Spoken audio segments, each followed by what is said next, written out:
दोस्तों, आप लोगों ने क्या देखा? ओपनिंग में मैंने 3 छोटे छोटे सीन दिखाने की कोशिश की। क्या आप समझ पाए? हाँ, आप लोग समझ गए होंगे। नमस्कार दोस्तों, मैं हूं आपका भाई उज्जवल और आज मैं आप लोगों के लिए एक बहुत ही खास वीडियो लेकर आया हूं। आज मैं दिखाने वाला हूं कि हमारा देवरी समाज माघ बिहू कैसे मनाता है, कैसे हमारी पुरानी परंपराएं आज भी जिंदा हैं और कैसे हमारी संस्कृति पीढ़ी दर पीढ़ी आगे बढ़ती जा रही है। दोस्तों, ये सिर्फ एक त्योहार नहीं है, ये हमारी पहचान है, ये हमारी जड़ें हैं, ये हमारी आत्मा है। आज मैं आपको शुरुआत से लेकर अंत तक सब कुछ दिखाने वाला हूं ताकि आप लोग अच्छे से समझ सको कि देवरी समाज में मेजी के लिए सिल्क कॉटन ट्री काटने कैसे जाते हैं, मेजी कैसे बनाया जाता है, किस तरीके से सजाया जाता है, माघ बिहू के उरु का दिन क्या क्या होता है, हमारे मंदिर में कौन कौन से रीति रिवाज निभाए जाते हैं, रात का कार्यक्रम कैसे होता है, लोग कैसे इकट्ठा होते हैं, सुबह मेजी कैसे जलाया जाता है और आखिर में बिहू की असली शुरुआत कैसे होती है। मतलब दोस्तों, ये वीडियो होगा पूरी तरह A to Z, कोई भी चीज छूटेगी नहीं। हाँ, मैं मानता हूँ वीडियो थोड़ी लंबी होगी, लेकिन यकीन मानो दोस्तों, अगर आपने पूरा वीडियो देख लिया तो आप सिर्फ बिहू नहीं जानोगे, आप देवरी समाज की आत्मा को महसूस करोगे। और खासकर मेरे देवरी भाई बहनों से एक दिल से अपील है, अगर आपको ये वीडियो अच्छा लगे, अगर आपको अपनी संस्कृति से प्यार है, तो प्लीज इस वीडियो को लाइक करना, शेयर करना और सपोर्ट करना मत भूलना, क्योंकि अगर हम ही अपनी संस्कृति को आगे नहीं बढ़ाएंगे तो धीरे धीरे हमारी पहचान खोती चली जाएगी और ये हम में से कोई नहीं चाहता। तो दोस्तों, चलिए अब बिना देर किए आपको ले चलता हूं इस खूबसूरत सफर की शुरुआत की ओर, जहां से माघ बिहू की कहानी शुरू होती है। दोस्तों, जरा ध्यान से देखिए, ये सिर्फ एक वीडियो नहीं है, ये हमारे देवरी समाज की अनोखी परंपरा की झलक है। देवरी समाज में माघ बिहू से जुड़ी हर परंपरा का अपना एक गहरा मतलब होता है और इसकी शुरुआत होती है उरुका से एक दिन पहले।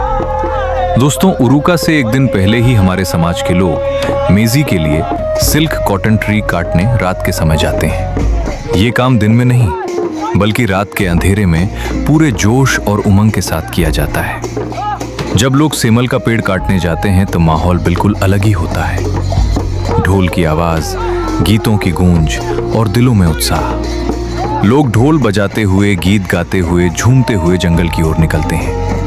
दोस्तों, ये कोई साधारण जाना नहीं होता, ये एक परंपरा होती है, एक भावना होती है। और जब सिल्क कॉटन ट्री को काटने का समय आता है तो लोग पूरे सम्मान के साथ ऊंची आवाज में बोलते हैं, जैया हरिबुला, जैया रामूबुला।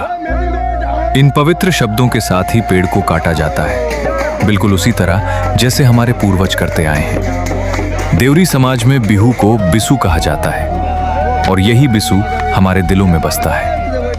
पेड़ काटने के बाद सभी लोग मिलकर उसे उठाते हैं और पूरे सम्मान के साथ उसे उस जगह पर लेकर आते हैं जहां मेजी बनाया जाता है। और दोस्तों, जिस जगह मेजी बनाया जाता है उस जगह को साधारण जगह नहीं माना जाता। उस जगह को पहले से ही साफ किया जाता है, तैयार किया जाता है और पूरे सम्मान के साथ उस स्थान को रंग दिया जाता है, सजाया जाता है। क्योंकि ये सिर्फ जमीन नहीं होती, ये हमारे त्योहार की पवित्र जगह होती है। दोस्तों, ये सारी चीजें मिलकर बताती हैं कि माघ बिहू सिर्फ एक त्योहार नहीं, बल्कि हमारी पहचान, हमारी संस्कृति और हमारी आत्मा है। और अभी तो ये बस शुरुआत है, आगे आगे आप और भी बहुत कुछ देखने वाले हैं। तो वीडियो के साथ बने रहिए, क्योंकि आगे आने वाला हर सीन आपको देवरी समाज के और भी करीब ले जाएगा। दोस्तों, जब उरुका की सुबह होती है तो गांव का माहौल ही बदल जाता है। सुबह सुबह लोग उठ जाते हैं और सभी लोग मेजी बनाने के लिए इकट्ठा होने लगते हैं। हर चेहरे पर उत्साह होता है, हर दिल में त्योहार की खुशी होती है। और यहाँ मैं आप लोगों को एक बहुत जरूरी बात बताना चाहता हूँ। देवरी समाज में हर घर में अलग अलग मेजी नहीं बनाया जाता। हमारे यहाँ मेजी पूरे गांव के लिए एक साथ बनाया जाता है। ये हमारी सबसे खूबसूरत परंपरा है। गांव के बड़े लड़के अलग समूह में इकट्ठा होते हैं और छोटे लड़के अलग समूह में। दोनों अपनी अपनी जगह पर मिलकर मेजी बनाने का काम करते हैं। आप खुद देख सकते हैं दोस्तों, कैसे सभी मिलकर एक दूसरे की मदद करते हुए मेजी बना रहे हैं। जब सिल्क कॉटन ट्री, सेमल का पेड़ को बीच में लगाया जाता है तो उससे पहले भी एक परंपरा निभाई जाती है। पेड़ को गाड़ने से पहले लोग उस पर कुछ रुपए चढ़ाते हैं और फिर पूरे सम्मान के साथ कहते हैं, जैया हरि बुला, जैया रामू बुला। इन पवित्र शब्दों के बाद ही उस पेड़ को गाड़ा जाता है और फिर मेजी बनाने की प्रक्रिया शुरू होती है। दोस्तों, आप देख ही सकते हैं कि कैसे लोग पूरे मन से, पूरे प्यार से मेजी बना रहे हैं।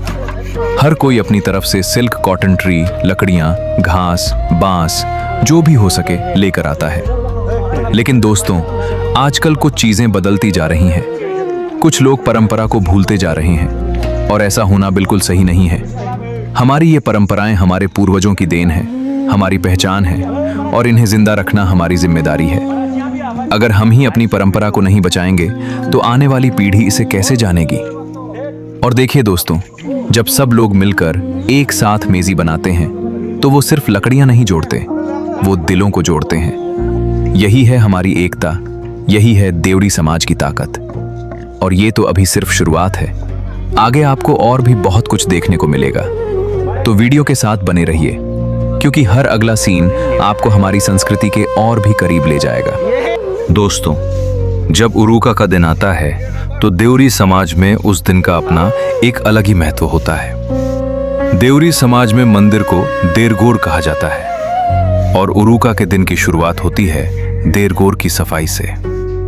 सुबह सुबह लोग उठते हैं और सभी लोग मंदिर की सफाई करने के लिए इकट्ठा होते हैं। आप खुद देख सकते हैं दोस्तों, कैसे सभी लोग बिना किसी भेदभाव के, बिना किसी मजबूरी के एकजुट होकर सफाई कर रहे हैं। कोई झाड़ू लगा रहा है, कोई आंगन साफ कर रहा है, तो कोई मंदिर के आसपास की जगह को सुंदर बना रहा है। सफाई पूरी होने के बाद सभी लोग अपने अपने घर जाते हैं। वहां जाकर साफ पानी से स्नान करते हैं, शुद्ध कपड़े पहनते हैं और फिर दोबारा मंदिर देरगोर में लौट कर आते हैं। इसके बाद एक बहुत सुंदर परंपरा निभाई जाती है। सभी लोग नए साल के लिए कुछ रुपए दान करते हैं।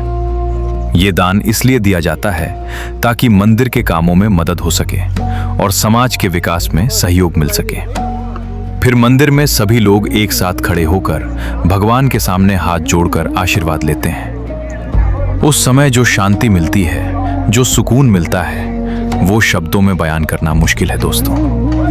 आप देख सकते हैं, यही है उरुका का दिन, यही है देवड़ी समाज की सुंदरता, यही है हमारी संस्कृति की आत्मा। सब कुछ प्रेम से, सब कुछ एकता से, सब कुछ श्रद्धा से। माई, यही होता है हमारे समाज में उरुका का पावन दिन। और अभी भी सफर खत्म नहीं हुआ है, आगे आपको और भी बहुत कुछ देखने को मिलेगा। तो वीडियो के साथ बने रहिए, क्योंकि आगे का हिस्सा और भी ज्यादा खास होने वाला है। दोस्तों, अब मैं आपको ले चलता हूं उरुका की रात की ओर, जहां माहौल और भी ज्यादा खास हो जाता है। जब रात होती है तो सबसे पहले मेजी बनाने वाले लोग मेजी के सामने जाकर पूरे श्रद्धा भाव से प्रणाम करते हैं। वे कहते हैं, अगर मेजी बनाने में हमसे कोई गलती हो गई हो, अगर कोई भूल चूक हो गई हो तो हमें माफ कर देना। यही भावना लेकर वे मेजी को प्रणाम करते हैं। इसके बाद मेजी के पास ही ढोल बजाकर, गीत गाकर और नृत्य करके खुशियां मनाई जाती हैं। उस समय का माहौल दोस्तों सच में शब्दों से बयान नहीं किया जा सकता। चारों तरफ ढोल की आवाज, गीतों की गूंज और लोगों के चेहरों पर सच्ची खुशी। धीरे धीरे गांव के लोग एक एक करके मेजी के पास आकर आशीर्वाद लेने आते हैं और जिन्होंने मेजी बनाई होती है वे सबको दिल से आशीर्वाद देते हैं। जैसे जैसे रात गहरी होती जाती है वैसे वैसे एक और परंपरा शुरू होती है। और आप लोग जानते ही हैं, गांव के लोग अपने अपने घर से मुर्गी, लकिया, पारंपरिक भोजन और दूसरे पकवान चुपचाप लेकर आते हैं और सब मिलकर मेजी के पास ही दावत करते हैं। पूरी रात लोग मेजी के आसपास ही रहते हैं, बातें करते हैं, हंसते हैं, गाते हैं और कई लोग तो मेजी के पास ही सो जाते हैं। दोस्तों, एक बात मैं दिल से कहना चाहता हूं। पहले के जमाने में माघ बिहू में सिर्फ ढोल बजाकर, गीत गाकर और नाचकर ही जश्न मनाया जाता था। लेकिन आजकल कई जगहों पर ढोल की जगह डीजे बजाया जाने लगा है। कुछ गांवों में धीरे धीरे ढोल गीत की परंपरा कम होती जा रही है। हालांकि आज भी कई गांव ऐसे हैं जहां लोग अब भी ढोल बजाकर गीत गाकर ही बिहू मनाते हैं और कुछ गांवों में पंडाल, डीजे और बड़े बड़े प्रोग्राम होने लगे हैं। दोस्तों, मेरी अपनी सोच ये है, अगर हम हर गांव में ढोल बजाकर पारंपरिक गीतों के साथ एक सुंदर कार्यक्रम करें तो इसमें क्या बुराई है। मेरे हिसाब से माघ बिहू का असली मजा ढोल और पारंपरिक गीतों में ही है। लेकिन अब मैं ये सवाल आप लोगों पर छोड़ता हूँ, आप क्या सोचते हैं, ढोल गीत बेहतर है या डीजे? कमेंट में जरूर बताना भाई। तो दोस्तों, ऐसे ही चलता है उरुका की रात का पूरा कार्यक्रम और अभी कहानी खत्म नहीं हुई है, आगे और भी बहुत कुछ है देखने के लिए, इसलिए वीडियो को अंत तक जरूर देखते रहिए।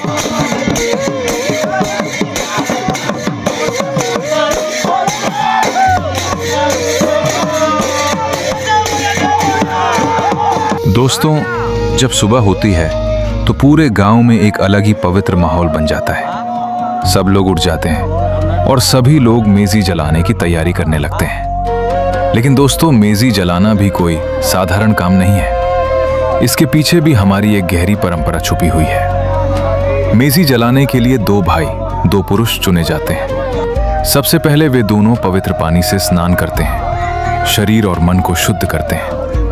फिर साफ कपड़े पहनकर मेजी के पास आते हैं।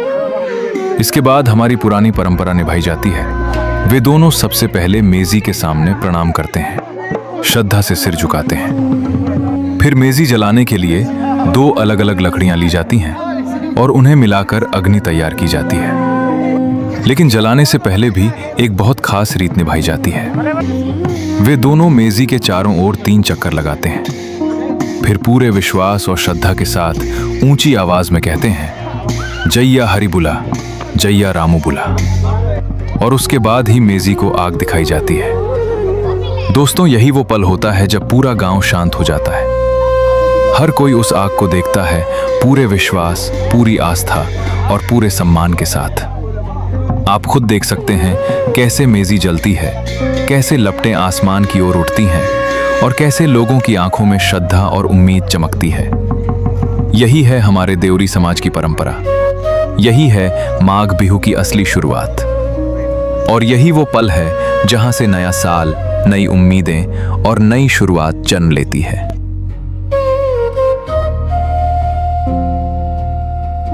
दोस्तों, अब मैं आपको दिखाता हूं कि हर घर में बिसु कैसे मनाया जाता है। बिसु सिर्फ खुशी का त्योहार नहीं है दोस्तों, ये दिन हमें हमारे पूर्वजों की याद दिलाता है, हमारी जड़ों से जोड़ता है। हर घर में इस दिन तैयारी होती है अपने पूर्वजों को अर्पण करने की।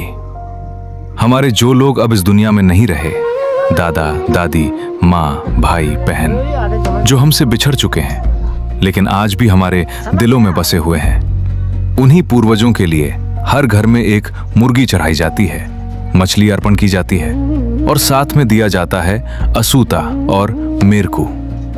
इन सब के साथ चावल की बियर भी अर्पित की जाती है।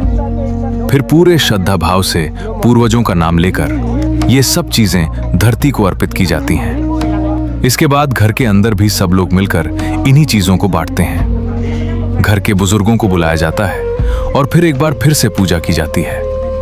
उस समय मन से यही प्रार्थना की जाती है, हे पूर्वजों, अगर आज पूजा में या किसी भी परंपरा निभाने में हमसे कोई गलती हो गई हो तो हमें माफ कर देना।